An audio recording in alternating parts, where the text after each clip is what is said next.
ఒకరోజు కమల నడుస్తూ రోడ్డు పైన ఎక్కడికో వెళ్తుంటుంది. అప్పుడే తన ఒక కారును చూస్తుంది. కారులో నుంచి తన స్నేహితురాలు సుధా బయటకొస్తుంది. సుధా, సుధా, ఎవరు నువ్వు? ఏం కావాలి నీకు? అయినా నా పేరు నీకెలా తెలుసు? నువ్వు నన్ను మర్చిపోయావేమో, కానీ నేను నిన్ను మర్చిపోలేదు. నేను నీ స్నేహితురాలు కమలాని. మనిద్దరిది ఒకటే క్లాసు. ఇంక నేను పరోటా తీసుకొచ్చేదాన్ని, గుర్తుందా? కమలా, నువ్వా? నేనసలు నిన్ను గుర్తుపట్టలేదు. చాలా చాలా మారిపోయావు నువ్వు. ఇంకా ఏంటి చెప్పు? తలపై సింధూరం, మెడలో మంగళసూత్రాలు, అంటే నీకు పెళ్ళయింది. నువ్వు సరిగ్గా చెప్పావు, నాకు పెళ్ళయింది. నేనిప్పుడు చాలా ఆనందంగా ఉన్నా. నాకు 4 సంవత్సరాల కూతురు కూడా ఉంది. తను నాన్నతో కలిసి ఉంటోంది. నాన్నంటే చాలా ఇష్టం. నాకు కాస్త పనుంది, అందుకే వచ్చా. ఓ మై గాడ్, ఏమంటున్నావు? సిటీలో చదువుకుని పల్లెటూరు వాడిని పెళ్లి చేసుకున్నావా? నన్ను చూడు, మా అమ్మ నాన్న నాకు రిచ్ పర్సన్ ఇచ్చి పెళ్లి చేశారు. హాయిగా ఏసీలో ఉంటాను. ఇంకా 2 అడుగులు ముందుకు వెళ్లాలన్నా కారులో వెళ్లాల్సిందే.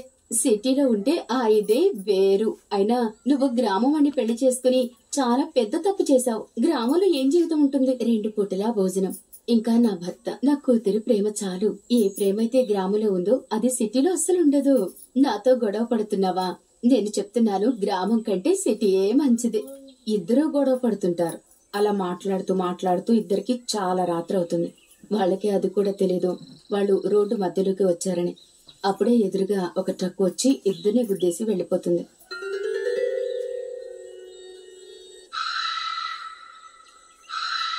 ఒకటి సిటీ దయ్యం, మరొకటి గ్రామం దయ్యం. నేను చనిపోయాను కమల, నేను చనిపోయాను. నా శవం అక్కడ పడి ఉంది. నన్నెవరూ కాపాడలేదు. నన్నెవరైనా కాపాడి ఉంటే బాగుండేది. ఇప్పుడు నేనేం చేయను? నువ్వు నీ కోసం చూస్తున్నావు, కానీ నేను నా కూతురు కోసం ఎదురు చూస్తున్నాను. ఇప్పుడు నా కూతురు పరిస్థితి ఏంటి? తను తల్లి లేకుండా ఎలా ఉంటుంది? అరేహా, గుర్తొచ్చింది. వాళ్ళ నాన్న తనని తల్లి కంటే ఎక్కువగా చూసుకుంటాడు. నువ్వు మా గ్రామంలో ఉంటే నీకొక గీత కూడా పడేది కాదు. నువ్వు మళ్ళీ మొదలు పెట్టావా? సరే, ఇప్పుడు మనం ఒక పని చేద్దాం.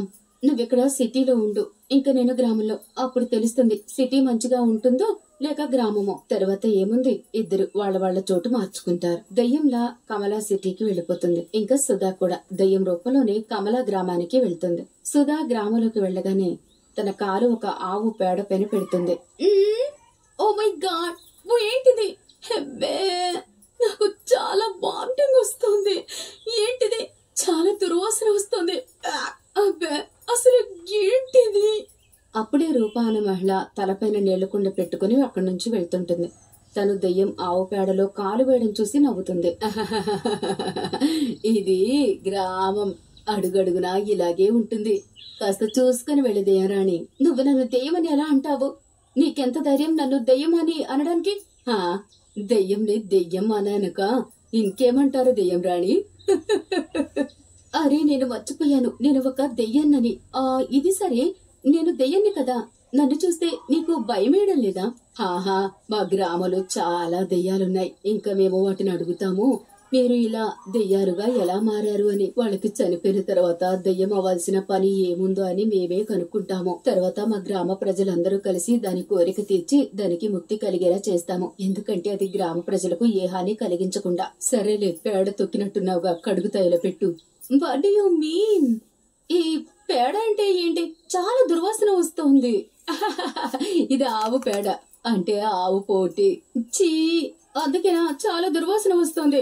ముందు కడుగు దీన్ని. రూపా అక్కడి నుంచి నవ్వుతూ ముందుకు వెళ్లిపోతుంది. నేనెవరో తనకు తెలియదు, కానీ ఇంతసేపు మాట్లాడింది. నిజంగానే గ్రామ ప్రజలందరూ ఇలాగే ఉంటారా? లేదు, నేను ఎక్కువగా ఆలోచిస్తున్నా. ఇప్పుడే కదా గ్రామం వచ్చా, చూద్దాం లోపలికి వెళ్లి. ఈ గ్రామంలోకి రాగానే నా పరిస్థితి ఎలా ఉందో చూడు. ఆలోచించు, అక్కడ సిటీలో కమల పరిస్థితి ఏంటో. అక్కడ సిటీలో కమల అక్కడ ఇక్కడ తిరుగుతూ ఉంటుంది. అక్కడ దాక్కోడానికి ఏమీ దొరకదు. ఈ సిటీ మొత్తం జనాలతో నిండిపోయింది. కాళ్ళు పెట్టడానికి కూడా స్థలం లేదు. ఇప్పుడు ఎక్కడికి వెళ్లాలో ఏంటో. అప్పుడే కమలాకి ఎదురుగా పకోడీ దుకాణం కనబడుతుంది. కమల అక్కడికి వెళ్తుంది. అన్నా, నాకు కొన్ని పకోడీలు ఇస్తావా? చాలా ఆకలిగా ఉంది. నేను నీకు డబ్బులు ఇస్తాను. ఎందుకివ్వను? అయినా నేను నీకు ఫ్రీగా ఎందుకు ఇస్తాను చెప్పు? డబ్బులైతే ఎలా అయినా ఇవ్వాల్సిందే. ఆ అన్న తల ఎత్తి దయ్యాన్ని చూడగానే భయంతో వణికిపోతూ ఉంటాడు. నువ్వు ముందే దెయ్యం అని ఎందుకు చెప్పలేదు? అలా చెప్పుంటే నిన్ను అసలు డబ్బులు అడిగేవాడినే కాదు. నువ్వు నువ్వు ఈ పకోడీలు ఫ్రీగానే తినవచ్చు, డబ్బులు వద్దు. కానీ నన్ను మాత్రం తినకు, కావాలంటే మొత్తం తినేసేయి. పకోడీ అతను అక్కడి నుంచి పారిపోయి వెంటనే తాంత్రికుడిని పిలుచుకుని వస్తాడు. అక్కడ చూడండి, అదుగోండి, అదే దెయ్యం. ఆ దెయ్యమే నా దుకాణాన్ని కబ్జా చేసేసింది చూడండి. బాబా, మీరు మీ తాంత్రిక విద్యతో దాన్ని ఇక్కడి నుంచి తరివేయండి. మీకు ఎన్ని డబ్బులు కావాలన్నా సరే అవి నేను మీకు ఇచ్చేస్తాను. ఇలాంటి దెయ్యాలు ఎంతో మందిని నేను భస్మం చేసేశాను. ఈ దెయ్యం నా ముందు అసలు ఏమీ చేయలేదు. ఇప్పుడే చూడు. తాంత్రికుడు చేతిలో విభూది తీసుకుని మంత్రాలు చదువుతుంటాడు. లేదు లేదు, అలా నన్ను చేయకు. నేను ఎవరికీ ఏ హాని చేయలేదు. మీరు అనవసరంగా నన్నెందుకు బాధ పెడుతున్నారు? ఈ తాంత్రికుడు నన్ను భస్మం చేయడానికంటే ముందే నేను ఇక్కడి నుంచి వెళ్ళిపోవాలి. దెయ్యం అక్కడి నుంచి మాయమైపోయి ఇంకొకరి ఇంటికి వెళ్ళిపోతుంది. ఇంకాసేపు నేను అక్కడే ఉంటే ఆయన నన్ను భస్మం చేసేవాడు. ఇంకా ఇక్కడికి వచ్చాను. దెయ్యం మనోహర్ ఇంటికి వస్తుంది. మనోహర్ నిద్ర లేవగానే అతని భార్య అతని కోసం కాఫీ తీసుకుని వస్తుంది. ఇంకా మనోహర్ చేతికిస్తుంది. దయ్యం దాక్కునిదంతా చూస్తుంటుంది. చిచి, ఎంత గలీజ్ వాళ్ళు వీళ్ళు! ముఖం కడుక్కోకుండా కాఫీ ఎలా తాగుతున్నారు వీళ్ళు! మా దగ్గర అందరూ లేవగానే స్నానం చేస్తారు. పూజ చేసిన తర్వాతే కాఫీ అయినా చాయ్ అయినా తాగుతారు. ఇంకా ఇక్కడ చూడు, నాకు ముందు నుంచే సిటీ అంటే ఇష్టం ఉండదు. నాకు మా గ్రామం అంటేనే ఇష్టం. ఇక్కడ కమలా దయ్యం ఇంకా అక్కడ సుధా దయ్యం తిరుగుతూ ఉంటారు. సుధా హాయిగా అక్కడ ఇక్కడ తిరుగుతూ ఉంటుంది. అప్పుడే తను కొంతమంది ఆడుకుంటున్న పిల్లల్ని చూస్తుంది. ఇక్కడ చూడు, గ్రామంలో పిల్లల్ని. మా సిటీలో పిల్లలైతే హాయిగా స్కూల్ కి వెళ్తారు. కానీ ఇక్కడ పిల్లలు చూడు, అందరూ మట్టిలో ఆడుతున్నారు. వీళ్ళు అసలు చదువుకోరా?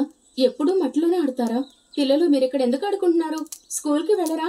అరే, ఇదైతే దెయ్యం. అమ్మా, నన్ను కాపాడు. రాజు, నువ్వు భయపడకు. నేను నీకేమీ కానివ్వను. పిల్లలు, మీరు స్కూల్ కి ఎందుకు వెళ్ళలేదు చెప్పండి, లేకపోతే మీ ఇద్దరిని తినేస్తాను. 2 రోజుల నుంచి మా మేడం కనిపించడం లేదు. తను లేకుండా మేము ఎలా చదువుకోవాలి? అందుకే మేమందరం ఇక్కడ ఆమె కోసం అడుగుతున్నాము. గ్రామం మొత్తంలో కేవలం ఒకటే మేడం ఉందా మీకు? మా సిటీలో అయితే ఎన్ని స్కూల్స్ ఉన్నాయో, అందులో చాలా మంది టీచర్లు ఉంటారు. ఇంకా ఇక్కడ చూడు. సరే, మీ మేడం పేరేంటి? ఇంకేంటి, మేడం పేరు వినగానే దయ్యం ఆశ్చర్యపోతుంది. అక్కడ సిటీ అంతా తిరిగిన తర్వాత కమల ఆఖరికి సుధా ఇంటికి వెళ్తుంది. ఇంకా గోడపైన తన ఫోటో చూసి ఆశ్చర్యపోతుంది. ఇది సుధా ఇల్లు అనుకుంటా. ఆహా, ఇది సుధా ఇల్లే. ఇక్కడ తన ఫోటో ఉందంటే ఇది తన ఇల్లే. కానీ ఇక్కడ ఎవరూ కనిపించడం లేదు.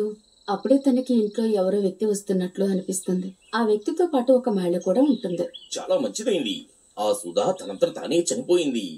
ఇంకా దాని పీడ నాకు వెరగడైపోయింది. లేకపోతే మనిద్దరం ఎప్పటికీ కలిసేవాళ్ళం కాదు. అసలు చాలా మంచి జరిగింది. సరిగ్గా చెప్పారండి. అది చనిపోయిన తర్వాత మీరు నాకు సొంతమయ్యారు. లేకపోతే నేనే దాన్ని చంపేసేదాన్ని.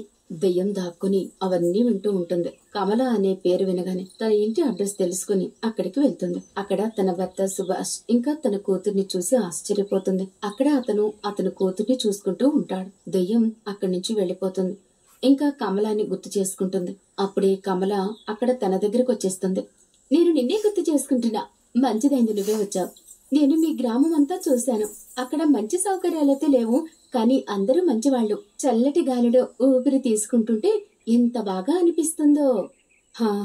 సిటీ కూడా నేననుకున్నంత ఘోరంగా ఏమీ లేదు. అక్కడ అన్ని స్కూల్స్ ఉన్నాయి. ఇంకా అక్కడ అన్ని సౌకర్యాలు ఉన్నాయి. కానీ జనాల ఆలోచనలు మాత్రం బాలేదు. నీకో విషయం చెప్పడం మర్చిపోయాను. నేను మీ ఇంటికి వెళ్ళాను.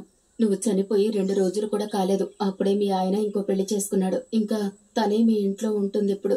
సుధా అంతా విని ఏడుస్తూ ఉంటుంది. కమల తనని ఓదారుస్తుంది. నా భర్త ఇంత మోసగాడు అనుకోలేదు. కానీ కమల, నీ భర్త చాలా మంచివాడు. నీ పాపని అమ్మలాగాని చాలా బాగా చూసుకుంటున్నాడు. ఇంకా గ్రామ ప్రజలు కూడా చాలా మంచివారు.